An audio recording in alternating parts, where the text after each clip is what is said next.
So, Neverness to Everness dropped a few days ago, and I am already hooked. As someone who has been keeping up with it for months now, I am blown away by how much it has improved since the initial beta test back in 2025. With this, I've decided to make a review video on my experience with the game as it is currently, going over all the positive and negative points I've encountered while maintaining an objective perspective to ensure that my claims are honest and fair. Just before we begin, for you nerds out there, I am running a Ryzen 5 7535HS paired with an NVIDIA RTX 2050, 16 gigs of DDR5 RAM, running the game on medium to high graphics, and I am able to attain a consistent 50 to 60 FPS in most areas. On my phone, which is running a 2.2 GHz Snapdragon 4 Gen 2 octa-core and 16 gigs of RAM, I am getting an average of 30 FPS on low to medium graphics.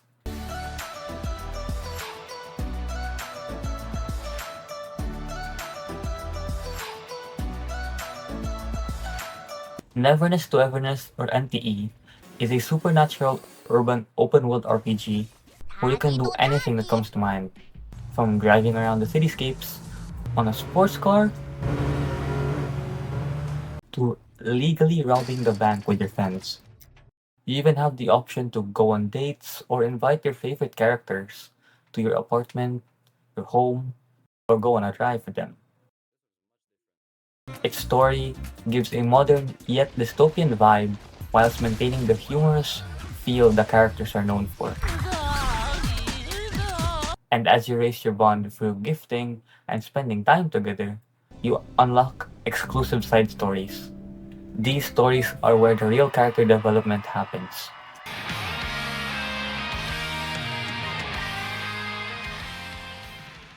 Now, moving on to a different topic, one of my favorite features of NTE is their gacha system. Not only does it have a very unique and creative setup where you have a Monopoly board and a dice rolling mechanic, but it also includes a guaranteed featured character pull, assuming you get a 5-star. If you're lucky enough, you can actually get your pulls back. So, let's say you do a 10 pull, there's a chance for you to get maybe 1 or 2 pulls back. Another key factor I would like to point out is the City Tycoon system. Basically, this is what provides you the ability to partake in various activities enjoyed around the city. Each time you level up your city, you unlock a new feature or a new activity, or even upgrade an existing one.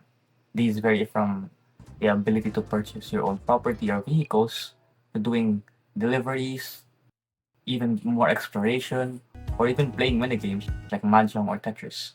Now for the part that a lot of people are interested in, yet quite anxious to know, the combat and exploration experience.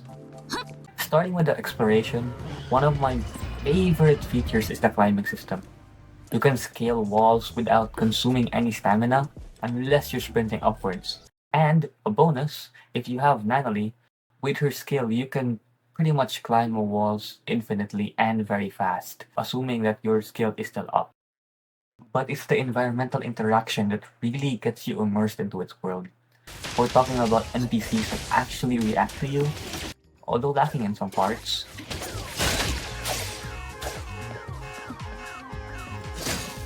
There's this tiny detail I really love about the door animations, where instead of just an interactive prompt, your character physically reaches out, turns the knob, and pushes the door open. It sounds small, but in a live sim game, these details make the city feel alive and polished. However, things do get a bit complicated when we look at the combat. Now, don't get me wrong, the combat and animations are good, and the skill kits are unique to some degree.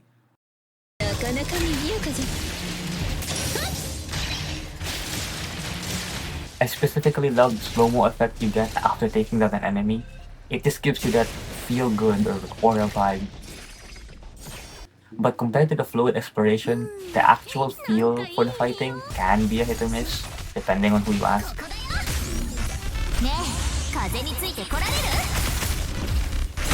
The parrying and the dodging systems currently feel a little light. They lack that snappy, instant feedback you might expect from a high-end action RPG. It is functional to say the least, and boss designs especially the weekly bosses, are great, but the attack patterns can feel a bit generic and overused at times. Now, the combat isn't just about clicking buttons or doing combos. It's heavily influenced by how you build your agents. Instead of traditional swords or guns, NTE uses what they call arcs, which are essentially these stylish discs or CDs that act as the soul of the weapons. I love this choice because it's not only fitting for the urban theme the game is going for, but allows for a massive variety in future weapon types. For the gear, the building system uses cartridges and modules. If you played other gachas before, think of cartridges as your relics, artifacts, or echoes. And the modules, though still similar to those mentioned, they're more of a block blast or Tetris minigame where you have to slot in the two-piece or four-piece set you want to use into the cartridges while managing how much space they occupy. The best part is that when you get a piece, like a cartridge, you can actually see all four substats immediately. So you know whether to level that piece up or to throw it away. It makes the grind so much more intentional and rewarding rather than being a boring chore. Lastly, while the game has a lot of eye candy and is generally well optimized, the side quests can be a bit of a slog. Some of the missions are surprisingly convoluted and or time consuming, but when you finally finish them, the compensation feels a bit measly or lacking for the effort and time you put in. But to be fair, this is balanced out by how generous the gacha, exploration, and general rewards are. I mean, I was able to gather over 100 pulls in the first 20 hours of playtime.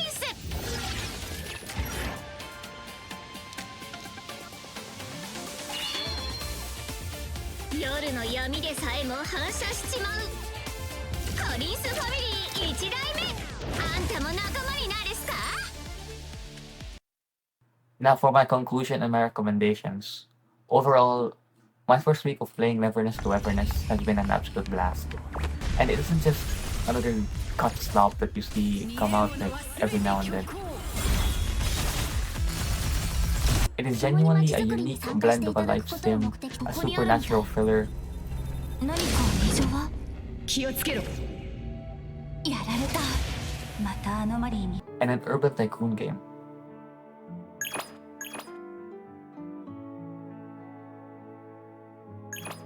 Or are you too busy running your cafe,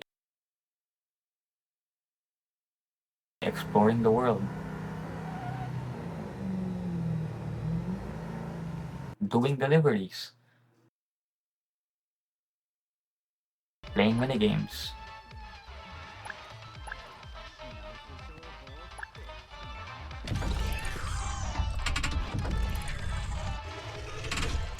and just being a model citizen overall?